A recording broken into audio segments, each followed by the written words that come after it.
Hey guys, welcome back to one one vlogs. నన్ను చాలామంది అడుగుతున్నారు అక్క వ్లాగ్స్ పోస్ట్ చేయండి అని, అట్లీస్ట్ వీక్లీ వన్స్ అయినా అని. But I will try matter. So weekly once అని ఇలా చిన్న చిన్న మినీ వ్లాగ్స్ పోస్ట్ చేయడానికి. అండ్ నాకు Saturday Sunday off matter. So నా లాగ్ ఆఫ్ అయిపోయిన వెంటనే బయటకు వెళ్ళిపోయి సన్సెట్ని ఎంజాయ్ చేస్తాను కాసేపు. సో ఫ్రెష్ అప్ అయిపోయి అండ్ ఎర్లీ మార్నింగే నాకు లెమన్ వాటర్ తాగడం అలవాటు అన్నమాట. సో ఎప్పటి నుంచో తాగడం అలవాటు అన్నమాట నాకు. సో అలాగే మా చెల్లికి కూడా అలవాటు చేశాను. Early morning instant coffee, tea పొడి ఇలాంటివి ట్రై చేయండి. మైండ్ చాలా రిఫ్రెషింగ్గా ఉంటుంది. చాలా బెనిఫిట్స్ కూడా తాగడం వల్ల.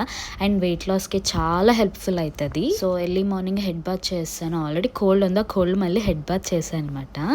అసలు మీకు ఎప్పుడైనా అనిపిస్తుందా అప్పుడే ఇయర్ వస్తుంది, అప్పుడు మార్చిలోకి ఎంటర్ అయిపోయాం, పండగ అయిపోయింది, ఇంత ఫాస్ట్గా గడిచిపోతుంది కదా, అసలు డే అనేది అసలు తెలియట్లేదు, ఏంటో ఇట్ అయిపోతున్నాయి డేస్ అనేవి. సో యాక్చువల్లీ నేను డైట్లో ఉన్నాను. సో ఈ రోజుకి స్కిప్ చేస్తాను. అమ్మ మంచిగా చేస్తుంది సాంబార్ ఇడ్లీ. సో ఇడ్లీ తినేసి మంచిగా కాసేపు టీవీ చూసాను అనమాట. సో ఇక్కడ చూడండి మా చెల్లి ఏం చేస్తుందో. దానికి ఆల్రెడీ ఎగ్జామ్స్ ఉన్నాయన్నమాట. సో నేను వీడియో తీస్తున్నానని పోజ్ ఎత్తున్నావా, చదువుకోమంటే పోజులు ఎత్తున్నావు నువ్వు, చదువుకోవడం అనేసి పోవే. సో నాకు ఏ షూట్స్ ఉన్న వీడియోస్ తీసుకున్నా మ్యాక్సిమం వీకెండ్స్లో తీసుకుంటాను అనమాట. డే బై డే పోస్ట్ చేస్తాను. So yeah, that's it for vlogs. Yeah, next vlog, bye.